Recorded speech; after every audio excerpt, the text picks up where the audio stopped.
एक पटवारी का तो मैंने अभी ट्रांसफर कराया है। उस पटवारी ने ये कह दिया था एक जनप्रतिनिधि से कि मैं बैठा हूँ, कुछ नहीं होगा। लेकिन रिपोर्ट गई, रिपोर्ट में कुछ पे कार्रवाई हुई, कुछ पे कार्रवाई नहीं हुई। और जैसे पिलखुआ का ही मामला मैं लेना चाह रहा हूँ आपके सामने कि पिलखुआ का मामला है कि ये लॉर्ड कृष्णा इंजीनियरिंग कॉलेज है, 90 बीघे के फर्जी पट्टे हैं। 90 लॉर्ड कृष्णा इंजीनियरिंग कॉलेज में 90 बीघे के फर्जी पट्टे हैं और ये जमीन 86 की है। इनमें 2 बड़े बड़े पट्टे हैं 30 बीघे के गालन निवासियों के हैं तथा एक पट्टा गढ़ा जो मोहनगर के पास है, गढ़ा निवासी है, उसको कर लिया गया है, ठीक है नहीं।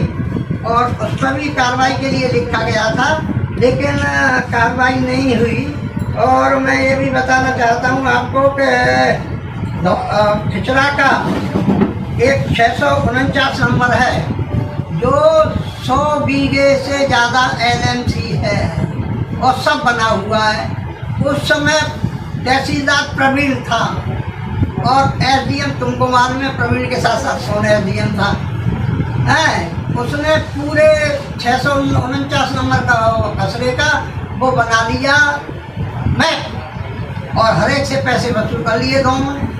फिर भी मैंने उनकी जांच बैठा ली, जांच उनकी भी बैठ गई, जांच चल रही है, ये काम हुआ है। लेकिन बड़े कष्ट के साथ कहना पड़ रहा है मुझे, जो मैं आपको आगे बताना चाहता हूँ कि नगर पालिका की सरकार की जमीन खसरा नंबर 121, 122, 123 स्थित बस स्टैंड पिलखुआ पर अवैध रूप से दुकान व शोरूम आदि बनाकर कब्जा किया हुआ है। यह मंदिर एवं तालाब की जगह है।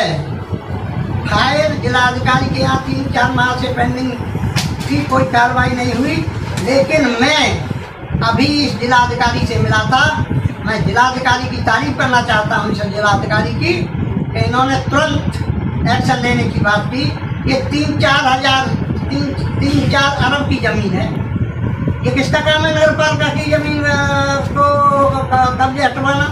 लेकिन मैंने पहले कहा कि जनप्रतिनिधि भी किसका काम कर रहे हैं? भूमाफिया का काम कर रहे हैं। इसलिए वो तू लोग कह मेरी, मैं कहूँ तेरी, ये चल रहा है।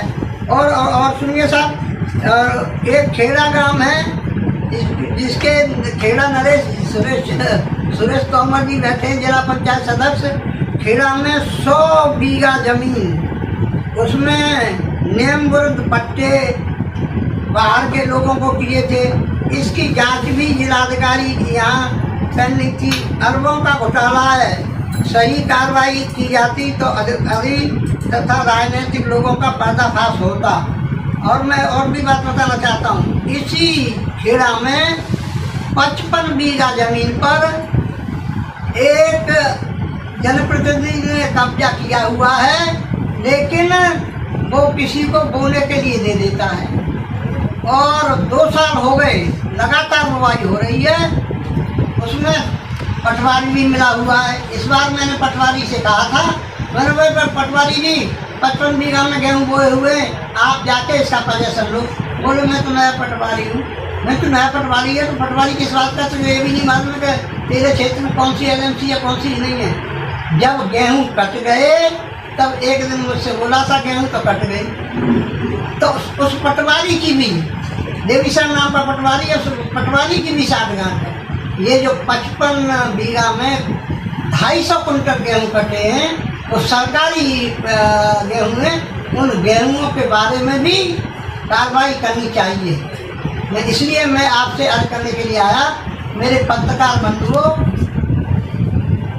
चौथे स्तंभ हो आप आ जाए, बात उठाओ और मैं खुलकर आपके साथ हूँ। और भूमाफिया जिसे देखो पिलखुआ में जो थोड़ा बहुत भी जमीन का काम करता था, आज बहुत बड़ा भूमाफिया बन गया है।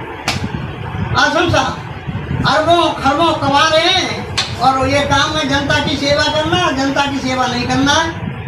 चाहे पद मिल जाए तो पद मिल के कमाओ, लेकिन जनता के सुख दुख को मन देखो। इसलिए मैं आपके सामने आया था।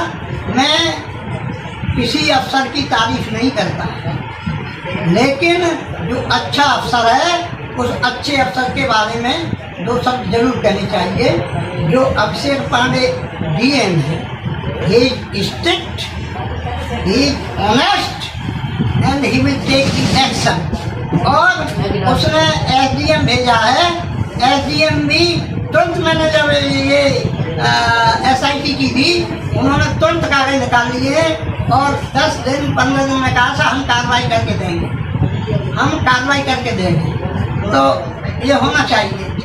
मेरी सरकार, भारतीय जनता पार्टी की सरकार, नरेंद्र मोदी जी की सरकार और योगी आदित्यनाथ जी की सरकार जो दिन रात देखें जनता के भले के लिए काम कर रहे हैं, तो वो तो जनता की भलाई कर रहे हैं।